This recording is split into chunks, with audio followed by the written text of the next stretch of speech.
Hey everyone, it's PB Echo Taku, and for today's video I'll be doing a quick unboxing.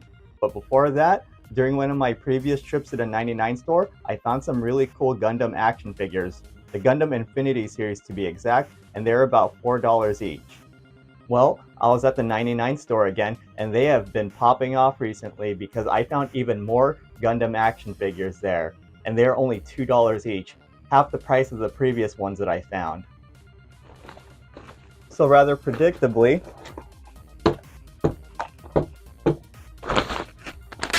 I bought all of them. These figures are by Bandai, and they're called the Ultimate Luminous series.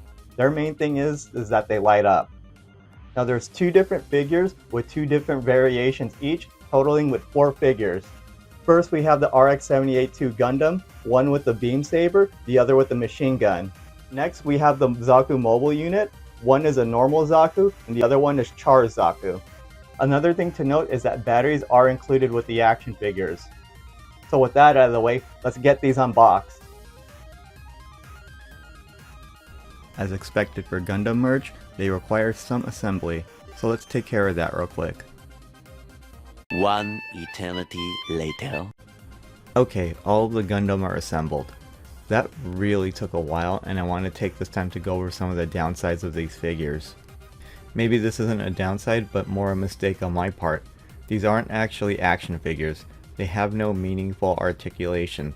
They're more like static pose figures. Might be an issue for others, but I'm fine with it.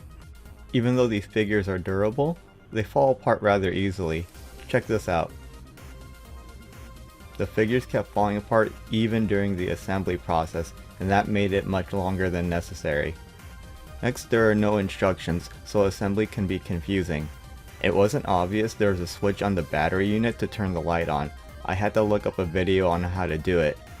Also, with the switch on the battery unit, that means you have to take apart the figure every time you want to switch it on and off. It's a bit of a hassle, but you get what you pay for. Despite the downsides, I still like the figures. The paint quality is top notch, especially for such small and inexpensive figures. They look cool and make nice battle station decorations. The main draw for these is that they light up. Let's see how the lights look. It's a bit gimmicky, but it still looks cool. I wouldn't keep the lights on indefinitely since I'm sure the batteries would drain real fast, but at least they can be replaced. Let's compare these to their Infinity series counterparts. For RX-78-2, the luminous figures are visibly smaller, but the paint job looks identical. Also, the beam saber on the luminous figure looks better, whereas on the Infinity figure looks like a baseball bat. Comparing the two Zakus, the luminous figure looks way better. There's more finer details on it, and the paint job looks a lot better. The Infinity series figure looks really flat and cheap in comparison. Now let's talk about the price.